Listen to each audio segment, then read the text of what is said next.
هستم که وقتی فارسی حرف میزنی دلم میخواد ساکت بشینم و هیچی نگم و این کلماتی رو که مثل دور رو گوهر انتخاب میکنه و کنار هم میچینه و استفاده میکنه و به صورت جمله در میاره رو ساعتها بشینم بهش گوش بکنم. بهانه دعوت امشبم از این بانوی فرهیخته، از بانویی که اصلا در این خانواده هنرپرور چشم به جهان گشوده، از 3 سالگی تحت نظر پدر خونده و آموخته، در 12 سالگی اولین شعر خودش رو سروده. میخوام بشینم پای صحبت این بانوی عزیز. پیش از اینکه معرفی بکنم این بانو رو، کتابشون در اومده، به کتابشون حتما اشاره خواهم کرد. شعری داره که همون اول وقتی این شعر رو دیدم فوری خدمتتون زنگ گفتم تو رو به خدا به من یک وقتی بدید، خیلی دلم میخواد با شما صحبت بکنم در این زمینه و این شعر رو هم برای من فکس کنید. من عاشق این شعرم که بتونم این رو برای بینندگان عزیزمون بخونم. اسم کتاب هست تک درخت، که واقعا یه دونم تک درخته و یک دختر ایلاتی با یک لباس بسیار زیبای ایلاتی هم روی که نزدیک این درخت روی کتابه. پشت کتاب همون چند سطری رو که سوال کرده بودم از ایشون، تقاضا کردم منو فکس بکنن، نوشته شده از شعر تک درخت.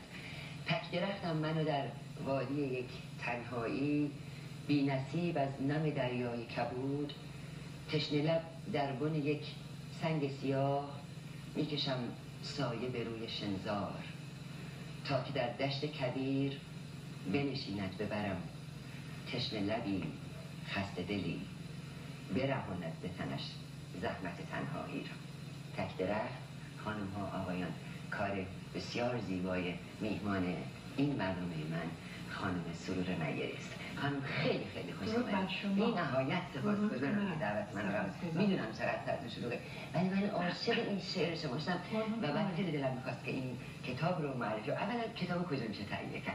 ببخشید من اصلا فرصت ندارم شما سلام علیک بکنیم با بینندگان عزیز ما. درود بر همیهنان ارجمند. به نام یک دوست و یک آموزگار، من سالهای سال است که روشناس هستم و سرفرازم این که به پایگاه زیبای آموزگاری در اومدم و بیگمان شاید باشن در میان شما بینندگان ارجمند دانش‌پژوهان، دانشجویان و دانش آموزان من که سالهای سال در خدمتتون بودیم و آهنگ الفبا رو به گوش جان شنیدیم. برای به تو همین هم درود فراوان دارم. میدانی که دلم به غیر میهنم دگر هوا نمی کن. خوشم که خاطرات او مرا رها نمی کن. در این دیار غربتم نشستم به دست غم، علاج درد بی کسی به جز خدا نمی کن. شکست سنگ حادثه دل چشیشه مرا، به آبگینه کس چنین ستم روا نمی کند. بر روی دوری از میهن گریبانگیر همه ما به اصطلاح لس آنجلس نشینان و یا دیگر هم میهنانی که در سرتاسر جهان پراکنده هستند گریبانگیر همه ما شده، ولی هر دم و بازدم ما به یاد ایران، اون سرزمین اهورایی هست و اون گربه زیبا که من در کلاس درسم در وست‌وود به دیوار زدم و هر روز اون رو میبینم. سپاس از سرکار خانم شهره آغوش، دوست گرامی و هنرمند بسیار ارجمند. شهره رو من از لس آنجلس شناختم، از همون هنگام که تشریف آوردید به امریکا و برنامه‌های نمایشی شما رو می‌دیدم، همچنین برنامه‌های تلویزیونی شما رو می‌دیدم و همیشه میگفتم که ای کاش این شهره خانم کار حتی نمایشش هم ول کنه بیاد برنامه‌گذار تلویزیون بشه. یادمه که نکته‌های خیلی زیبایی از تلویزیون کانال 18 پیشین شما اجرا می‌کردید و بسیار گویا و بسیار زیبا و همراه همسر و هنرمندتون جناب هوشنگ توزی بارها شما در صحنه تئاتر خوش درخشیدید. یکی از سرفراز بینندگانتونم من بودم که هر بار شما ما رو فراخواندید، دعوت کردید و آمدیم سرفراز به بیدار از نمایش قشنگ شما بودیم. همون بوی خوش عشق هست که ما رو سر پا نگه داشته و در روی همین سپاسگزار از اینکه دعوت کردید. فوق‌العاده. جدا از کار شما کتاب تحصیلیتون رو نمیدونی که فارسی بله، من اولین کار قشنگی که کردم نوشتن کتاب‌های درسی برای کلاس اول و دوم دبستان. 2 جلد بود، درسته؟ بله، 4 جلد. هر کلاسی 2 جلد کتاب داره و اکنون بیش از 16 دانشگاه خوشبختانه دارن درسش میدن و این کتاب بازه خوبی داشته در بین بچه‌هایی که میخواستن زود فارسی رو یاد بگیرن و بسیار آسان آموز شده و یکی از واقعا مایه خوشدلی من هست که کاری رو ارمغان کردن به بچه‌ها و نسل آینده که مایه بسیار رضایت خاطر من هست، چون میدونم که از این کتاب بهره میگیرن و بچه‌های دور از میهن به واژگان زیبای فارسی آشنا میشن. من در بیان دانشجویان بچه‌هایی دارم که در امریکا زاده شدن و اکنون شاهنامه رو میخونن، غزل‌های سعدی رو میخونن و شما نمیدونید که من هنگام که این بچه‌هایی که واقعا میبینم که بچه‌ای که در امریکا بزرگ شده مدرسه امریکایی میره بعد وارد میشه، درود بر شما خانم نیری و وارد کلاس میشه و من همراه این بچه پرواز میکنم. به راستی خیلی خیلی من سرفراز و شادم که تونستم دور از کشورم این کار قشنگ رو بکنم. اما میبخشید که من امروز کتاب درسیمو نیاوردم به دلیل اینکه میخواستیم فقط از تک درخت صحبت کنیم.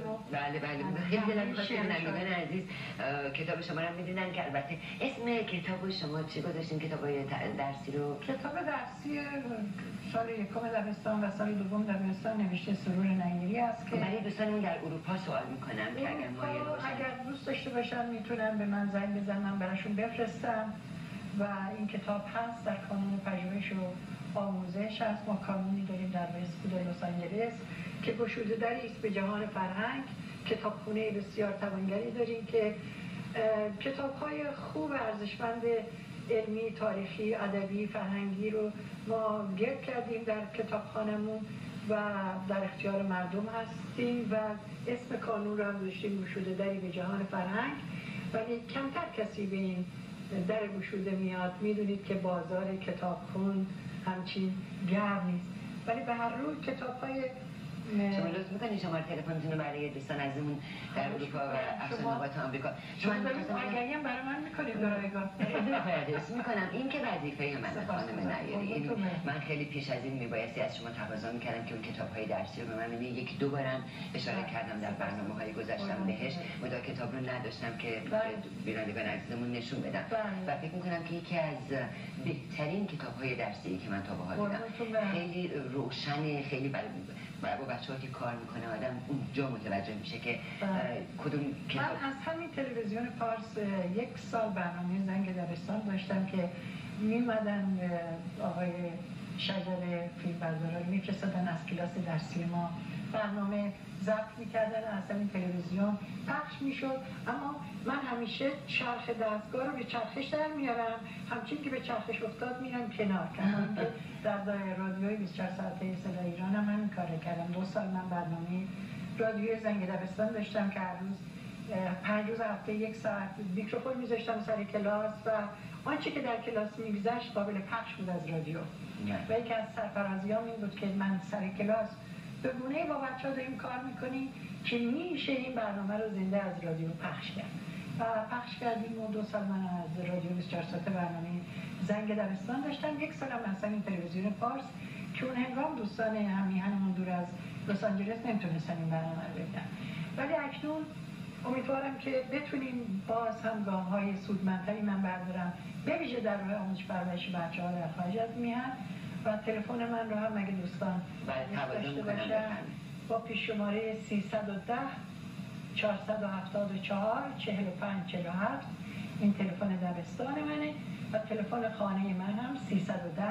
شما لطف کنید همون دبستان بگم. بله چون یه دونه خوب آدم بخواد تکس بکنه. 310 474 45 47 45 47 474 474 45 47 474 45 47 چون میدونم ایمان دارم که بسیاری علاقه‌مند هستند به این کتاب‌های درسی شما. ببینندگان عزیزمون خصوصا مادران نازنین در اقصان‌نقاط عالم بگم که این کتاب‌ها رو خودتون میتونین به بچه‌ها یاد بدین. درس خیلی ساده است. وقتی با کتاب جلو میرین اصلا شما یه روش تازه‌ای رو روشی من چون طبع شعر کمکی دارم برای الفبا من سرودهایی ساختم، آلبومی فراهم کردم و 4 صدای اول رو هم خانم دکتر سوسن مطلوبی گوشناس به سروش ایزدی ایشون این شعر رو خواندن. اتفاقا امروز از وین داشتم و من گفتگو می‌کردم و بازم از ایشون سپاسگزارم که این سرود رو برای من خوندن و این سرود سبب شد که من الفبا رو بر بچه‌ها آهنگین درس بدم.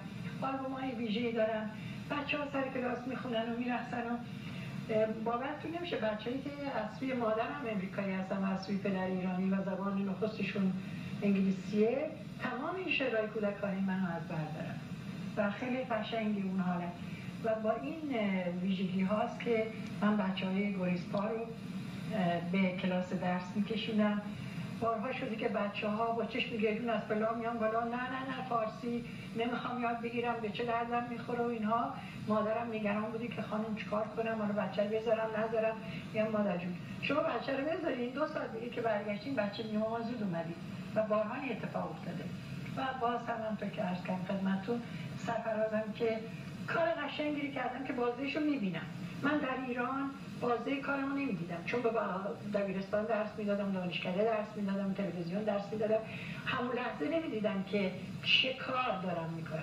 ولی در کلاس‌های فارسی لس آنجلس میبینم بچه‌ای که تا دیروز نمیدونسته الفبا چیه، با 4 جلسه آمدن سر کلاس من 1/3 کتابو داره میخونه و این همراه پدر مادر بچه من هم ذوق میکنم و برخی هم میگن که قیافت جوان مونده.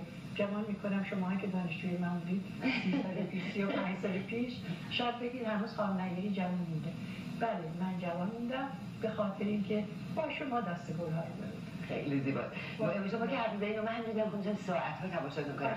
این تک درخت کی آمده؟ چند وقته که یک هفته یک هفته است. کجا چاپه؟ شما نخستین کسی هستین که من باهاتون پیرامون این تک درخت دارم خیلی میکنم. این رو در همین کارون پژوهش آموزش همسرم آقای برهان آراسته کردن اینو و چاپخونه هم چاپ کردن. آقای برهان احیانا ادیت هم میکنن، یعنی مثلا سانسور و ایت در دست میزنن. چون خیلی حساسیت دارن.